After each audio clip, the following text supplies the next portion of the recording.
तो micro processor 8085 को start करने से पहले हमको कुछ चीज़ें उसके बारे में पता होनी चाहिए, जो उसकी बेसिक चीज़ें हैं।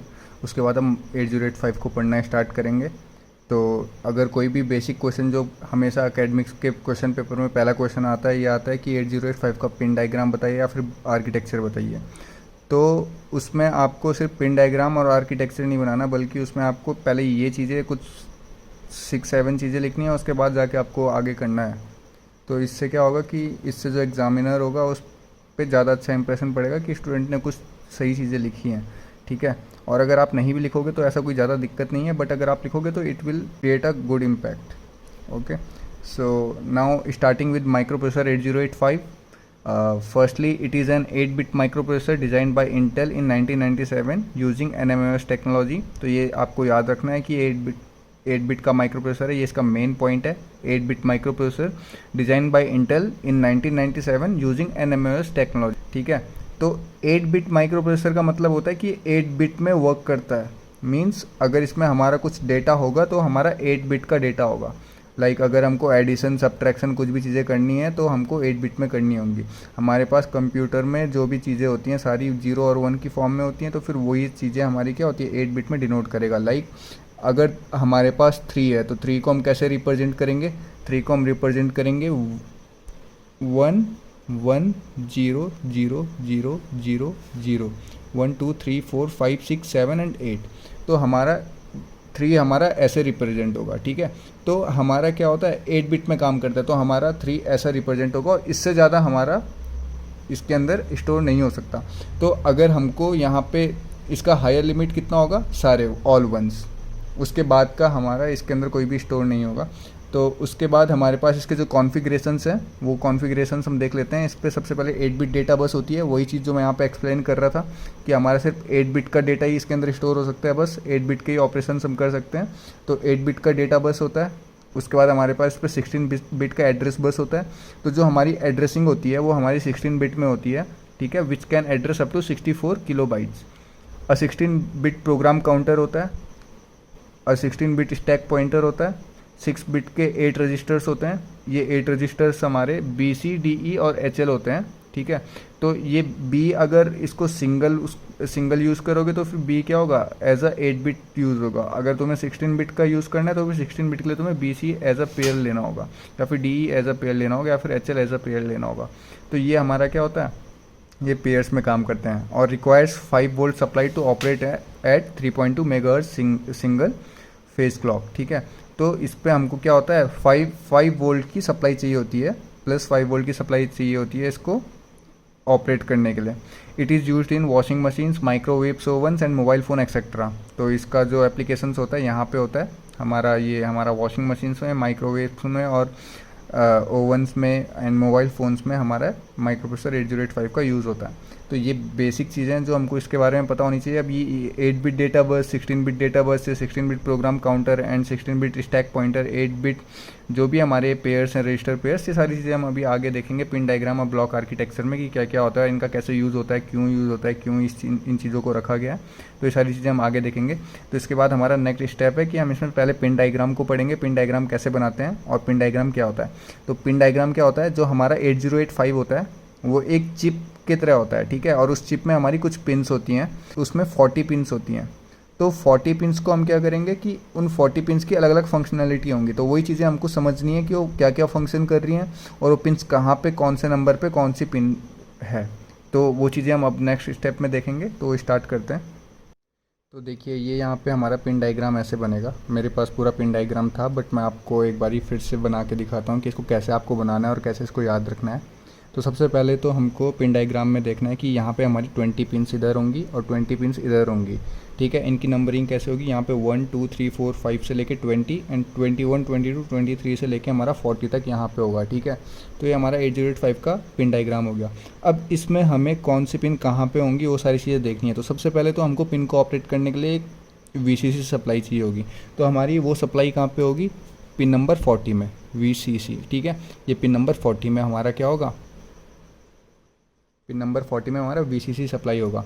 और साथ में हमको इसको एक ग्राउंड पिन भी देना पड़ेगा। क्यों? क्योंकि अगर हमको इस पिन में ग्राउंड की कनेक्टिविटी करनी है तो फिर उस किस पिन से करेंगे, उसको हम करेंगे ग्राउंड से। तो फिर उसको हम बोलते हैं VSS या फिर ग्राउंड भी लिख सकते हो इसको। तो ये यहाँ पे हमारा VSS हो गया। ये कौन सा नंबर पिन है यहाँ से 1 से लेके 20, तो ये 20 नंबर का पिन था। ये कौन से नंबर का पिन था 1 नंबर का, और ये यहाँ पे 21 से लेके 40 तक का पिन था। ठीक है, तो नंबरिंग खुद से कर लेना 1 2 3 4 5 या फिर अभी मैं साथ साथ करते जाऊँगा आगे। तो यहाँ पे हमारा 2 पिन तो ये हैं। आपको सबसे पहले VCC और ग्राउंड देना है। VCC हमारा 40 नंबर पिन में होगा, ग्राउंड हमारा 20 नंबर पिन में होगा। ठीक है, उसके बाद हम देखते हैं कि कहाँ हम इसको यहाँ पे से स्टार्ट करते हैं। ठीक है, तो यहाँ पे सबसे पहले हमारे पास इसमें 2 क्रिस्टल ऑसिलेटर्स होते हैं। तो वो होते हैं X1 एंड X2। उनका काम क्या होता है वो चीज़ हम अभी आगे देखेंगे। अभी सिर्फ पिन डायग्राम देख रहे हैं, पिन डायग्राम कैसे बनाना है।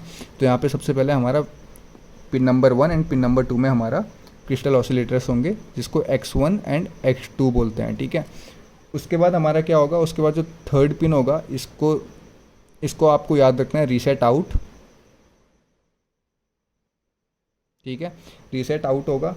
फिर उसके बाद हमारा इनपुट और आउटपुट के 2 पोर्ट होंगे, जिसमें हमारा होगा यहाँ पे SOD एंड SIN। ठीक है, तो ये 1 2 3 4 एंड 5 ये हमारी 5 पिन्स हो गई। तो 5 पिन तो हमको पता चल गई, ये हमारी आउटपुट की है, ये इनपुट की है। ठीक है, तो अब उसके बाद हमारे पास हमारे इंटरप्ट्स होते हैं। ठीक है, तो इंटरप्ट्स क्या होते हैं, जो हमारे किसी प्रोग्राम को इन बिटवीन रोकते हैं और कोई अदर प्रोसेस के लिए रिक्वेस्ट करते हैं। तो होता है हमारा इंटरप्ट। उस चीज़ को हम आगे पढ़ेंगे डिटेल में क्या होता है, बट वो इंटरप्ट के लिए हमारे पास पिन होती हैं। तो हमारे पास 5 टाइप के इंटरप्ट्स होते हैं। तो सबसे पहले आएगा ट्रैप, फिर आएगा हमारे पास RST 7.5, फिर आएगा RST 6.5, फिर आएगा RST 5.5 और INTR। ये हमारे 5 इंटरप्ट्स हो गए, ट्रैप, RST 7.5, 6.5, 5.5 और INTR। ठीक है, तो ये 5 हमारे इंटरप्ट्स हो गए। ये नए टाइप के नेम्स लग रहे होंगे, बट इनको याद करना ऐसा कुछ टफ नहीं है। जब अभी आगे पढ़ेंगे तो ये सारे इंटरप्ट्स हम एक्सप्लेन डिटेल में पढ़ेंगे, तो फिर बहुत ईजिली आप लोगों को याद हो जाएगा और समझ में आ जाएगी कि चीज़ें क्यों यूज़ हो रही हैं, ये सारी पिन्स क्यों यूज़ हो रही हैं। ठीक है, तो सबसे पहले हमारा क्रिस्टल ऑसिलेटर्स आएंगे, फिर उसके बाद रीसेट आउट का बटन आएगा या फिर पिन आएगी, फिर उसके बाद हमारे पास SOD और SIN आउटपुट और इनपुट के पोर्ट्स आएंगे, फिर उसके बाद हमारे 5 इंटरप्ट्स आएंगे। ये 5 इंटरप्ट्स हैं। ठीक है, तो ये 6 7 8 9 एंड 10 में हमारे 5 इंटरप्ट्स आ गए। अब उस इंटरप्ट के लिए हमारे पास एक एक्नॉलेजमेंट की पिन होगी। तो एक्नॉलेजमेंट की पिन हमारी यहाँ पे आएगी INTA। ठीक है, तो इंटरप्ट एक्नॉलेजमेंट का पिन होगा ये। ठीक है, मतलब अगर हमारा कोई इंटरप्ट है तो उसके लिए हमारा 1 जब ये होगा तब जाके हमको पता चलेगा कि हाँ कोई इंटरप्ट जनरेट हुआ है, या फिर ये 0 होगा तो फिर इसका मतलब कोई इंटरप्ट जनरेट नहीं हुआ है। तो ये इंटरप्ट एक्नॉलेजमेंट की पिन है। ठीक है, बट इसमें एक थोड़ा चेंज है कि ये हमारा इसके ऊपर ऐसा डैश होता है। अब ये डैश क्या होता है ये मैं बताऊँगा अभी। देखो, जब हमारे किसी चीज़ के ऊपर ऐसा डैश होगा तो इसका मतलब होता है एक्टिव लो सिग्नल है। एक्टिव लो सिग्नल क्या होता है कि पिन हमारा 2 टाइप में काम कर सकती है, या तो 0 या फिर 1। ठीक है, 0 का मतलब लो और 1 का मतलब हाई। ठीक है, तो X1 कब काम करेगा, जब 1 होगा। 1 होगा तो फिर इसका मतलब ये हाई है। तो ये हमारे एक्टिव हाई सिग्नल्स हैं। और जिसके ऊपर हमारा ऐसे बार आएगा, जिसके ऊपर ऐसा डैश आएगा, उसको बोलते हैं active low signal. Active low signal is means अगर वो 0 होगा, अगर वो लो होगा तब जाके वो एक्टिव होगा, और अगर वो 1 होगा तो इसका मतलब एक्टिव नहीं होगा। तो इसका मतलब ये कब एक्टिव होगा, 0 पे। बाकी पिन्स कब एक्टिव होंगी, 1 पे। जब ये 1 होंगी तब जाके एक्टिव होंगी। तो ये एक्टिव हाई सिग्नल्स हैं और ये एक्टिव लो सिग्नल है। ठीक है, तो INTA एक एक्टिव लो सिग्नल है। उसके बाद जो हमारी ये इतनी पिन्स आती हैं, ये सारी हमारी किसके लिए यूज़ होंगी, एड्रेस डेटा बसेस। तो हमने क्या बताया था कि माइक्रो प्रोसेसर क्या होता है, 8 बिट डेटा बस होती है ना। 8 बिट डेटा बस होती है प्लस 16 बिट एड्रेस बस होती है। ये चीज़ हमने अभी देखी थी बेसिक में, है ना। तो अब वो 8 बिट डेटा बस के लिए हमारी ये 8 की 8 पिन्स यूज़ होती हैं, एज वेल एज़ ये हमारी डेटा बस के लिए भी यूज़ होती हैं। ठीक है, डेटा बस के लिए तो यूज़ होती हैं, एज वेल एज़ ये हमारी एड्रेस बिट के लिए भी यूज़ होती हैं। तो यहाँ पे से लेके यहाँ पे तक हमारी AD पिन्स होंगी। AD का मतलब address data, address and data. ठीक है, तो यहाँ पे हमारा क्या होगा, AD0, AD1, AD2, AD3, AD4, AD5, AD6, AD7। तो ये AD0 से AD7 तक हमारी कितनी हो गई? ये हमारी 8 पिन्स हो गई जो हमारी एड्रेस और डेटा के लिए है। तो मतलब अगर, और ये कब एड्रेस के लिए काम करेगी और कब डेटा के लिए काम करेगी, तो उसके लिए भी एक दूसरी पिन होती है एड्रेस लैच इनेबल, वो इस साइड में होती है। वो चीज़ भी हम अभी देखेंगे कहाँ पे उसका प्लेस होगा। बट अभी के लिए सिर्फ ये समझो कि ये हमारा एड्रेस और डेटा पिन्स हैं। ये एज अ एड्रेस के लिए भी काम करेंगे और एज अ डेटा के लिए भी काम करेंगी। वो डिपेंड करेगा एड्रेस लैच इनेबल में, ठीक है। तो फिर एक साइड की पिन्स तो हो गई, इस साइड का तो बहुत ईजीली हमारा हो गया। अब हमारा इधर का देखना है, ठीक है। इधर की पिन्स में स्टूडेंट्स को काफ़ी बार कन्फ्यूज़न होता है, तो पहले हम यहाँ पे से नीचे से देख लेते हैं। तो यहाँ पे हमारा 21 से लेके 28 तक हमारा यहाँ पे फुल होगा। तो पहले यहाँ पे नंबरिंग कर देते हैं 11। तो हमारा यहाँ पे ये 21 से लेके 28 तक की हमारी पिन्स किस चीज़ के लिए बुक होंगी? अब देखो, डेटा बिट के लिए तो सारी पिन्स आ गई 8 पिन्स, बट एड्रेस के लिए हमारे पास 16 पिन्स चाहिए थी। 16 बिट का बस है, 16 बिट की एड्रेस बस होगी। तो फिर वो 16 बिट्स के लिए हमारी 8 तो यहाँ पे यूज़ हो गई, बट अभी 8 और बाकी हैं। तो 8 हमारी कहाँ पे यूज़ होंगी? ये वाली 8 हमारी यूज़ होंगी, ठीक है।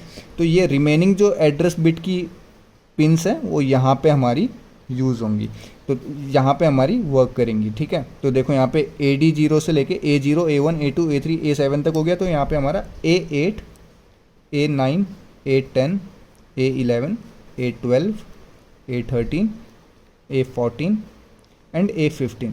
तो ये हमारा A8 से लेके A15 तक हमारी यहाँ पे आ गई। अब बहुत सारे बच्चों को कन्फ्यूज़न होता है कि यहाँ पे AD लिखा है और यहाँ पे A क्यों लिखा है। तो वो चीज़ मैंने आपको एक्सप्लेन कर दिया। 8 बिट का डेटा बस था, इसलिए हमको डेटा के लिए सिर्फ 80 पिन्स चाहिए थी, वो पिन यहाँ पे यूटिलाइज हो गई हैं। बट एड्रेस के लिए हमको 16 बिट्स चाहिए थी, 8 इधर यूटिलाइज हुई हैं और 8 इधर यूटिलाइज हुई हैं, ठीक है। तो इसलिए हमारा एड्रेस के लिए 16 बिट्स हैं और डेटा के लिए सिर्फ 8 पिन्स हैं। उसके बाद आगे जाते हैं। तो ये वाला जो स्पेस है ये स्टूडेंट्स को थोड़ा कॉम्प्लेक्स लगता है यहाँ पे याद करना। इधर का तो इजी था क्योंकि 5 इंटरप्ट थे, फिर उसको इंटरप्ट का एक्नॉलेजमेंट का था, फिर वही एड्रेस का था, VCC ground, crystal oscillators, output input, ये चीज़ें स्टूडेंट्स इजीली याद कर लेते हैं और यहाँ पे तक का। बट यहाँ पे थोड़ा स्टूडेंट्स को प्रॉब्लम होता है, तो यहाँ पे हम ऊपर से नीचे के लिए आते हैं अभी, ठीक है। पहले यहाँ पे पिन नंबर दे देते हैं। अब देखिए यहाँ पे 39 से और जो हमको 29 तक अपोजिट उसमें हमको आना है। तो फिर इसमें हमको सारी पिन्स कैसे याद रखनी है? देखो, इसको ऐसे याद रखो। देखो यहाँ पे इसको कैसे याद करना है? एज्यूम करो कि यहाँ पे एक रेस हो रही है, ठीक है, और यहाँ पे हल्दीराम सबको पता होगा, ठीक है। तो होल्ड करो हल्दीराम में, क्लॉक को रिसेट करो, रेडी रहो, on your mark, set, read write, ठीक है। तो यहाँ पे तक इसको ऐसे में याद करना है आपको। होल्ड करो हल्दीराम में, क्लॉक को रीसेट करो, ready, on your mark, set, read write, okay. तो देखो होल्ड जो सबसे पहला था, यहाँ पे होल्ड आएगा, होल्ड, फिर यहाँ पे जो हल्दीराम का था यहाँ पे HLDA आएगा, ठीक है। तो जो HOLD है यहाँ पे होल्ड का है। जब हमको इस पूरी पिन को होल्ड करना होगा, इस पूरे 8085 को होल्ड करना होगा, तो ये होल्ड पिन एक्टिवेट हो जाएगा। और अगर होल्ड करना है तो उसके लिए एक्नॉलेजमेंट यूज़ होगा, तो एक्नॉलेजमेंट के लिए HLDA होता है, ठीक है। तो ये 2 नॉर्मल पिन्स है। अभी आगे हम सारी चीज़ों की फंक्शनलिटी देखेंगे कैसे कैसे काम कर रहे हैं। अभी सिर्फ याद करने के लिए आप इस चीज़ को याद रखना, होल्ड एंड HLDA। तो ये 2 का यूज़ हो गया। उसके बाद आता है क्लॉक, ठीक है। तो यहाँ पे हमारा क्या आएगा? यहाँ पे हमारा एक क्लॉक आएगा, ठीक है। क्लॉक हमारा आउट, क्योंकि हमारे यहाँ पे से जो फ्रीक्वेंसीज जाएंगी अदर सिस्टम्स को, लाइक इस 8085 में हमारा कोई हार्डवेयर डिवाइसेस कनेक्ट हो सकते हैं, कोई भी, ठीक है। तो वो सारी चीज़ों को क्लॉक आउट जाएगा ना, मतलब कुछ पल्सेस जाएंगी या फिर कुछ सिग्नल्स जाएंगे, तो इससे आउट जाता है, ठीक है। तो ये हमारा क्लॉक आउट हो गया। उसके बाद हमारा क्या आएगा? रीसेट करो। रीसेट करने के लिए हमारा रीसेट पिन आएगा। इससे हमारा पूरे पिन की जितने भी फंक्शनलिटी है सारी रीसेट हो जाएंगी, सारी डीएक्टिवेट हो जाएंगी, ठीक है। रीसेट करो, रेडी रहो। तो रीसेट के बाद रेडी आएगा, ठीक है। फिर रेडी के बाद आएगा, मैंने कहा था ऑन योर मार्क। तो ऑन योर मार्क मतलब इनपुट आउटपुट और मेमोरी, ठीक है। तो यहाँ पे इनपुट आउटपुट एंड मेमोरी, इसमें सिर्फ एक चीज़ को आपको याद रखना है कि मेमोरी हमारा एक्टिव लो सिग्नल है, ठीक है। फिर on your mark, set, set का मतलब हो गया S1, ठीक है। तो यहाँ पे जो मैंने सेट लिखाया था उस सेट का मतलब है S1, ये S1 पिन है, इसका काम भी अभी देखेंगे क्या होता है, ठीक है। एंड देन रीड राइट, ये भी एक्टिव लो सिग्नल है, तो रीड राइट। और उसके बाद क्या आता है, जो मैंने बताया था यहाँ पे एड्रेस वाली बिट्स काम करेंगी या फिर डेटा वाली बिट्स काम करेंगी, उसके लिए कौन सी पिन बताई थी, एड्रेस लैच एनेबल। तो ये हमारा एड्रेस लैच एनेबल यूज़ होता है उस चीज़ के लिए। और ये कैसे काम करता है पूरा, इसका भी पूरा फंक्शनलिटी देखेंगे हम आगे अभी कि ये पूरा काम कैसे करेगा। तो यहाँ पे ALE आएगा, और जैसे यहाँ पे तुमने S1 लिखा तो S1 के साथ S0 भी होगा, तो वो S0 यहाँ पे आएगा। बस इस चीज़ को, इस पिन डायग्राम को आपको ईजिली ऐसे याद करना है, और यहाँ पे हमारा कंप्लीट होगा पिन डायग्राम। इसकी सारी फंक्शनलिटी देखेंगे हम नेक्स्ट वीडियो में। अभी के लिए बाय, थैंक यू।